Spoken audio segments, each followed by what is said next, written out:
एक युवक बहुत गरीब था। वो नौकरी पाना चाहता था, लेकिन उसके पास आगे की पढ़ाई के पैसे बिल्कुल नहीं थे। पढ़ने में उसको बहुत तकलीफ होती थी क्योंकि ध्यान भटकता था। गरीबी की वजह से परेशान था। उसके किसी पड़ोसी ने उसको बोला कि तू एक काम क्यों नहीं करता। युवक ने बोला क्या? बोला कि तू एक काम कर, अपने शहर में जो सरकारी दफ्तर है ना, वहां पर जो सबसे बड़े अफसर हैं उनसे जाकर के तू उनसे कुछ सलाह ले, कुछ हेल्प मांग। युवक गरीबी से परेशान था और कोशिश कर करके थक चुका था, तो सोचा चलो मदद मांग लेते हैं अधिकारी साहब से। अगले दिन सुबह वो युवक नहा धोकर तैयार होकर उस सरकारी दफ्तर में उस बड़े अधिकारी से मदद मांगने के लिए पहुंचा कि कुछ सलाह मिल जाए, कुछ पैसा मिल जाए। लेकिन वो बड़े अधिकारी उस वक्त ऑफिस में नहीं थे। तो पियोन ने जवाब दिया कि वेट कर लो, थोड़ा सा आते ही होंगे बस। युवक घबराया हुआ था कि इतने बड़े साहब से वो कैसे बात करेगा, और वो इतना घबराया हुआ था कि घबराहट में वो साहब की ऑफिस में साहब की खाली कुर्सी पे ही बैठ गया और साहब का इंतजार करने लगा। उसको पता भी नहीं था कि वो साहब की कुर्सी पे ही बैठा है। थोड़ी देर में साहब दफ्तर में पहुंचे तो देखा कि एक नौजवान युवक उनकी कुर्सी पे बैठा है। साहब का गुस्सा 7वें आसमान पे चढ़ गया। साहब उस पे चिल्ला बैठे, तुम कौन हो?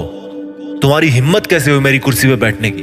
तुम इसके लायक नहीं हो, दफा हो जाओ यहां से, 2 कौड़ी के आदमी पता नहीं कहां से आ जाते हैं। युवक पहले से घबराया हुआ था, अब तो उसकी जान ही निकल गई थी।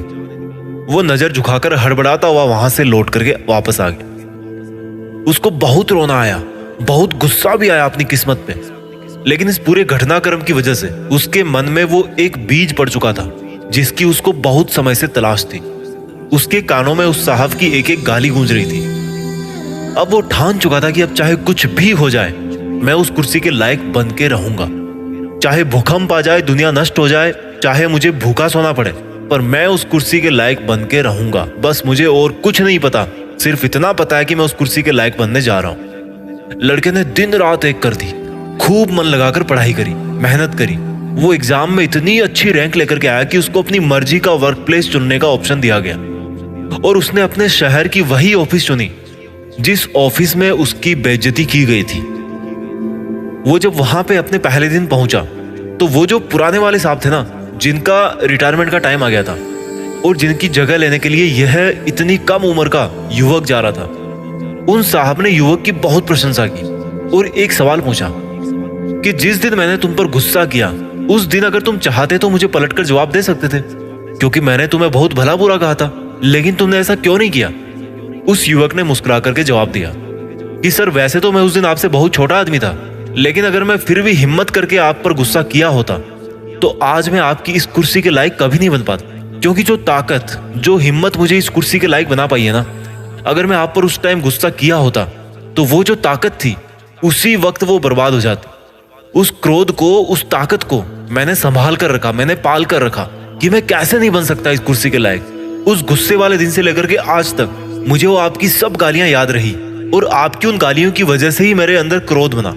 उनकी वजह से ही मैं कई रातें बिना सोए, बिना खाए भी मेहनत करता रहा। उस पुराने अफसर ने उसको बहुत शाबाशी दी और उस दिन के लिए माफी भी मांगी, और उस दिन से उस शहर को एक नवयुवक अधिकारी मिला जिसने क्रोध को सही काम में लेना सीखा। दोस्तों, मैं नहीं कहता कि आप गुस्सा कंट्रोल करो या गुस्सा ना करो। मैं आपको इतना जरूर कहना चाहता हूं कि जब भी आपको गुस्सा है, आप उस गुस्से की ताकत को पहचानो।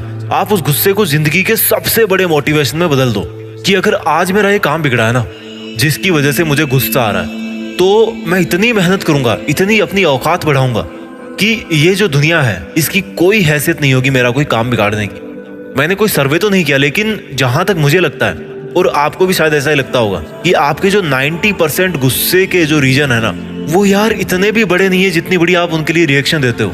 आप बिना फालतू, बिना सोचे समझे अपनी वो जो इतनी बड़ी एनर्जी है उसे ऐसे ही बर्बाद कर देते हो। वो सामने वाला कौन होता है आपकी एनर्जी बर्बाद करने वाला? क्या आप इतने बेवकूफ हो कि जो ताकत आपकी जिंदगी बना सकती है उसको ऐसे ही बर्बाद करते रहोगे? किसी ने थोड़ा सा काम क्या बिगड़ा आपका, उसके ऊपर चढ़ गए। आप भी तो गलती करते हो ना, आप कौन से कंप्यूटर हो? और कंप्यूटर में भी तो खराबियां आती है, ऐसे चिल्लाने की क्या जरूरत है? एक शिष्य ने अपने गुरुजी से पूछा कि जब 2 लोगों को गुस्सा आता है तो वो ऊंची आवाज में बात क्यों करते हैं, जबकि वो गुस्सा करते टाइम तो आमने सामने खड़े होते हैं, कम वॉल्यूम में भी बात कर सकते हैं। गुरुजी ने बड़े प्यार से कहा कि जब इंसान गुस्सा करते हैं ना बेटा, तो वो इतने करीब नहीं होते जितने वो दिखते हैं। उनके जो दिलों की दूरियां हैं वो बहुत ज्यादा बढ़ जाती है। और जब दूरी बढ़ जाती है तो दूसरे बंदे को ऊंची आवाज में बोल के ही सुनाना पड़ता है, नहीं तो सुनाई नहीं देगा, वहां तक आवाज नहीं पहुंचेगी। गुस्सा करने का मतलब है कि आप जैसा कमजोर इंसान ना इस दुनिया में कोई नहीं है। और आप क्या सोचते हो, गुस्सा करके आप बड़े बन जाते हो? कोई अगर आप पर गुस्सा करता है तो आप कितनी मन ही मन में उसको गालियां देते हो, क्या वो नहीं देता होगा आपको?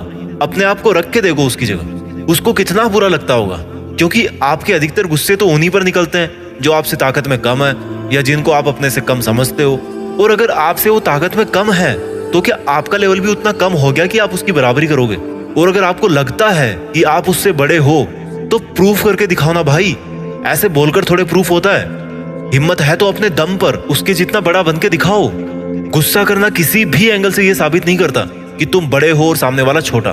आप अगर किसी पर गुस्सा करते हो, रीजन चाहे कुछ भी हो, अगर वो सामने वाला बंदा आपको माफ भी कर देता है ना, अगर वो सामने वाला बंदा आपको माफ भी कर देता है ना, तो वो उन बातों को नहीं भूलता जो आपने क्रोध में आकर के उसको बोल दी है। एक बच्चे को बात बात पर गुस्सा आता था।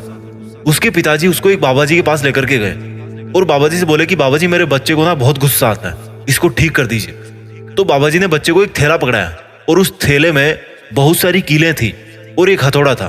बोला बेटा जब जब तुम्हें गुस्सा आए ना, तुम्हारे घर के 500 मीटर के बाद में जो भी कोई पहला पेड़ हो, उस पेड़ पर जाकर के एक कील ठोकर के आ जाना। बच्चे और पिताजी घर पे आ गए वापस। बच्चे ने पहले दिन में 20 कील ठोक डाली, अगले दिन भी उसने 20 कील ठोक डाली। दिन में 20 बार गुस्सा किया। धीरे धीरे बच्चे को समझ में आने लगा कि जितनी ताकत मुझे वहां पे जाके कील ठोकने में लगती है ना, उतनी ताकत गुस्से को कंट्रोल करने में नहीं लगती। और इस तरह से बच्चे ने अपना गुस्सा कंट्रोल करना धीरे धीरे शुरू कर दिया। 1 महीने बाद ऐसा दिन आया जब उस बच्चे ने एक भी कील नहीं ठोकी, क्योंकि उसको एक बार भी गुस्सा नहीं आया। बच्चा और उसके पिताजी खुशी खुशी बाबा जी के पास थैंक यू बोलने के लिए पहुंचे। बाबा जी ने बोला कि नहीं, अभी तो तुम्हारी आधी कक्षा हुई है, अभी जो मेन क्लास है ना वो तो तुम्हारी बाकी है। बोला क्या, गुस्सा तो करना मैं छोड़ चुका हूँ। बोला बेटा गुस्सा करना तुमने नहीं छोड़ा है, गुस्सा तुमने कंट्रोल करना सीखा है। गुस्सा तुम्हें अब भी आ रहा है लेकिन तुम उसको कंट्रोल कर ले रहे हो। अब कल से जब भी तुम्हें गुस्सा आए और तुम उसको कंट्रोल कर लो, और जब तुम्हें पता पड़े कि मैंने गुस्सा कंट्रोल कर लिया है, तब उस पेड़ के पास वापस जाना और एक कील वापस निकाल करके ले आना। जब जब तुम्हें गुस्सा आए और तुम उसको कंट्रोल कर लो, तब एक एक कील वापस निकाल के ले आना। और जब तुम्हारा वो बैग वापस भर जाए तब मेरे पास में वापस आना। बच्चा सोचा क्या आफत आई है यार, गुस्सा करना मैं तो छोड़ चुका था। बट कोई नहीं, बाबा जी ने गुस्सा कंट्रोल करना सिखाया तो चलो इतना और कर देते हैं, क्या दिक्कत है, 1 महीना और लगेगा। बच्चा और उसके पिताजी वापस घर आ गए। अब बच्चे को जब जब भी गुस्सा आता और बच्चा जब जब गुस्सा कंट्रोल कर लेता, तब वो उस पेड़ के पास में वापस जाता और एक कील निकाल के ले आता। लेकिन वो जो एक कील निकालता था उसमें उसके पसीने छूट जाते थे, क्योंकि कील को ठोकना आसान है, निकालना बहुत मुश्किल है। कई बार तो वो बिना कील को निकाले वापस लौट के आता था, क्योंकि उससे वो कील निकल ही नहीं पाती थी। ऐसे करके 1 महीने से भी ऊपर वक्त बीत गया। उसका थैला सिर्फ आधा ही भरा था, यानी कि जितनी कीलें उसने ठोकी थी उसकी आधी कीलें उसने वापस निकाल पाई थी। एक दिन दुखी होकर उसने अपने पिताजी से बोला कि पिताजी मैंने देखो गुस्सा करना तो छोड़ दिया है, जितनी कीलें मुझसे निकल सकती है उतनी मैंने निकाल दी, इससे ज्यादा कीलें मेरे से नहीं निकलती।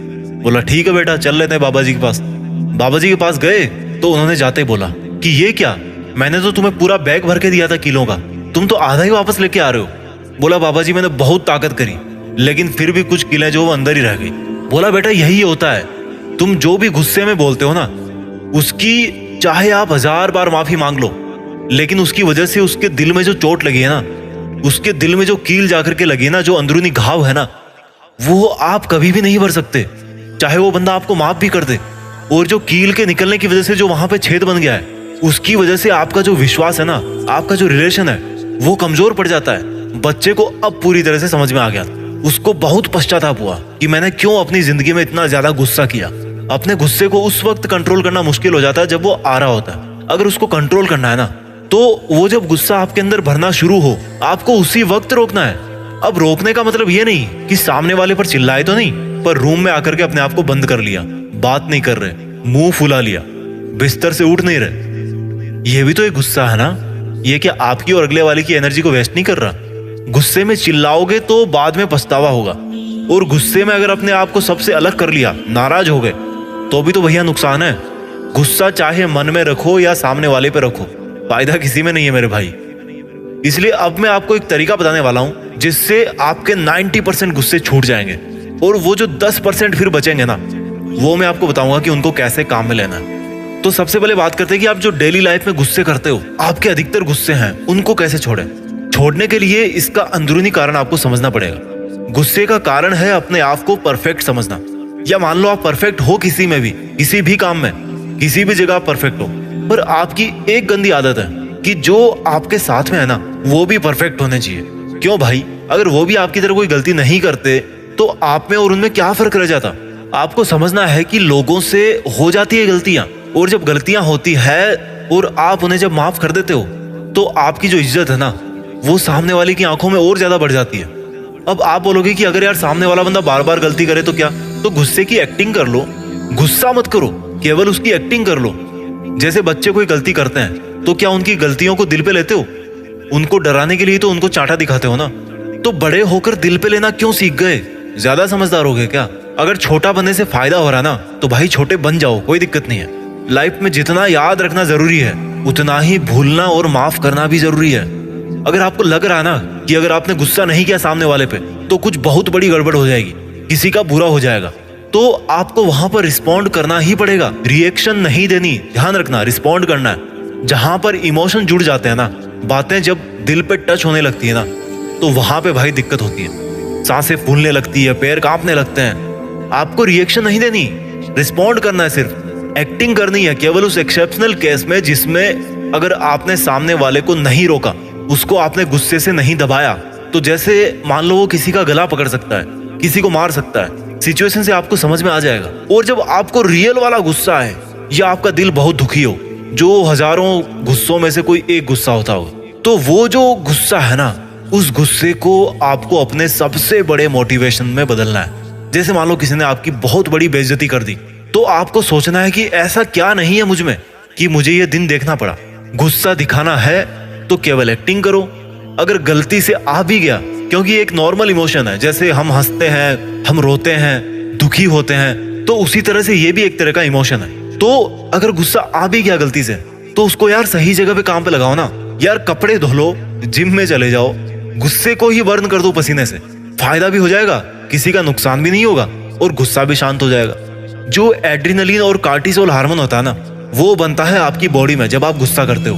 वो आपकी मसल्स में बहुत काम करवाने वाली ताकत भर देता है। एक बार उसको काम में लेकर के देखो, बहुत सारा फिजिकल आउटपुट आएगा। लेकिन ये क्या तरीका है? गाली दे दी, नाराज हो गए, खाना नहीं खा रहे, सो नहीं रहे, या सो ही रहे हो, मुंह फुलाकर बैठे हो। ये जो आपके अंदर ओवर सेल्फ एस्टिमेटेड सेंस है ना, उसको यार कम कर लो थोड़ा। आपका जो काम बिगड़ने पे गुस्सा आता है, उस काम को बिगाड़ने वाला रीजन इतना स्पेशल नहीं होता। जितनी बड़ी आप रिएक्शन देते हो, उस रीजन पे आपको कभी गुस्सा नहीं आएगा। केवल उससे आपका जो काम बिगड़ा है, उस काम के बिगड़ने पे आपको गुस्सा आता है। आई होप जीत फिक्स की इस वीडियो ने आपके अंदर एक शांति की शुरुआत जरूर करी होगी। इस वीडियो को उस व्यक्ति को जरूर दिखाना जो आपके जान पहचान का है और गुस्सा बहुत करता है, क्योंकि उसको भी नहीं पता कि गुस्सा उसको कैसे अपने वश में कर रखा है। स्वस्थ रहिए, शांत रहिए और आगे बढ़ते रहिए। मैं मिलता हूं आपसे अगले वीडियो में। जय हिंद, वंदे मातरम।